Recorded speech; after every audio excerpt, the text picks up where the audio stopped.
এই যে Russell viper, এটা কি আসলে আপনারা সাপ মনে করছেন?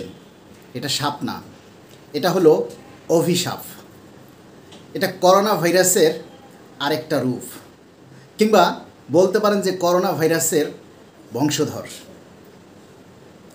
আমরা যখন পাপাচারে লিপ্ত হয়ে যাই, অর্থাৎ যখন পাপে সম্পূর্ণ কানায় কানায় ভরে যায়, পাপ, অনাচার, দুর্নীতি, মানে সব কিছু, সুদ, ঘুষ, তখন এই মাঝে মাঝে এরকমের কিছু জিনিসের আবির্ভাব দেখা দেয়।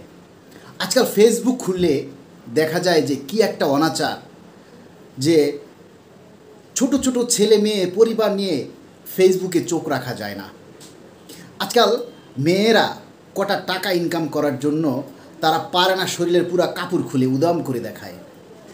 কিছু পরিবার আছে যারা 8-10 বছর কিংবা 7-8 বছরের মেয়ে শিশু, ছেলে শিশুকে পর্যন্ত নামিয়ে দেয় ফেসবুকে। আজকে ব্যবসায়ীরা দেখেন কিভাবে দেশটাকে চুষে শেষ করে দিচ্ছে, সাধারণ মানুষকে পাগল করে ফেলছে। বিভিন্ন অফিসে আদালতে ঘুষ, দুর্নীতি, সুদ, সব কিছু আজকে দেশটাকে শেষ করে দিচ্ছে। এগুলির লাগাম টানার জন্যই আল্লাহ মাঝে মাঝে এভাবে করোনা মহামারী, রাসেল ভাইপার এরকমের কিছু দিয়ে মানুষকে সাবধান করার চেষ্টা করে। কিন্তু আমরা সেগুলি আসলে বুঝতে পারি না, আমরা সংশোধন হই না। আমরা ভাবি আমাদের মৃত্যু হবে না, আমাদের ওই কবরে যেতে হবে না, আমরা কালো টাকার পাহাড় গড়ি। আরে ভাই, আপনি রাতে বালিশে মাথা দিয়ে চোখ বন্ধ করে আপনি একা একা চিন্তা করবেন, আপনি যে কালো টাকার পাহাড় গড়ছেন, মানুষকে ঠকাচ্ছেন, দেশের মানুষকে ঠকাচ্ছেন, দেশের সরকারকে ঠকাচ্ছেন। আপনি এই টাকা যে উপার্জন করছেন পাপের পথে, আপনার স্ত্রীকে গিয়ে ঘরে প্রশ্ন করবেন, আপনার সন্তানকে, আপনার ছেলে মেয়েকে, আপনার যে জন্মদাত্রী মা, তাকে গিয়ে জিজ্ঞেস করবেন যে মা, আমি এই যে পাপের পাহাড় গড়েছি টাকা ইনকাম করে, আমার এই পাপের শাস্তি মা তুমি ভোগ করবা কিনা, তুমি ভাগ নিবা কিনা।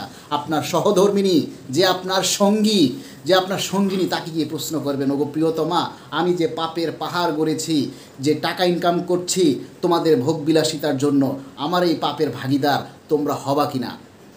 যদি তারা বলে জি আপনার সমস্ত পাপের ভাগিদার আমরা হব, তাহলে আপনি পাপের সাম্রাজ্য গড়ে তুলুন। আর যদি তারা বলে জি না, আপনার পাপের ভাগিদার আমরা হব না, আপনার দায়িত্ব আমাদের ভরণ পোষণ দেওয়ার, আপনি কিভাবে করবেন সেটা আমরা জানি না, আপনাকে আমরা কখনো বলিনি আপনি পাপের পথে টাকা ইনকাম করেন, তাহলে পাপের পথ ছেড়ে দিন। আপনার মৃত্যুর সময় শুধু 3.5 গজ সাদা কাপড় ছাড়া আর কোনো টাকা পয়সা, ব্যাংক ব্যালেন্স কিছুই যাবে না। আপনার মৃত্যুর সাথে সাথে আপনাকে ওই 3.5 হাত মাটির কবরে শুয়ে রেখে এসেই আপনার স্ত্রী, ছেলে মেয়ে আপনার সেই পাপের সাম্রাজ্য, পাপের টাকা পয়সা, সম্পদ তারা ভাগ বাটোয়ারা করবে। কিন্তু আপনি কবরে যে শাস্তি ভোগ করবেন তার ভাগ কেউ নেবে না, সেটা আপনাকেই ভোগ করতে হবে। সুতরাং আমরা সবাই ভালো হয়ে যাই, ভালো রাস্তায় আসি, দেশের উন্নয়ন করি, দেশকে সমৃদ্ধি করি, দেশের মানুষের মঙ্গলের জন্য কাজ করি, তাহলে ওই রাসেল ভাইপার আমাদের কিচ্ছু করতে পারবে না।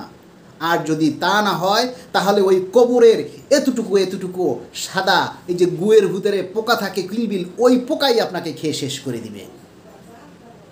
ভালো থাকবেন সবাই।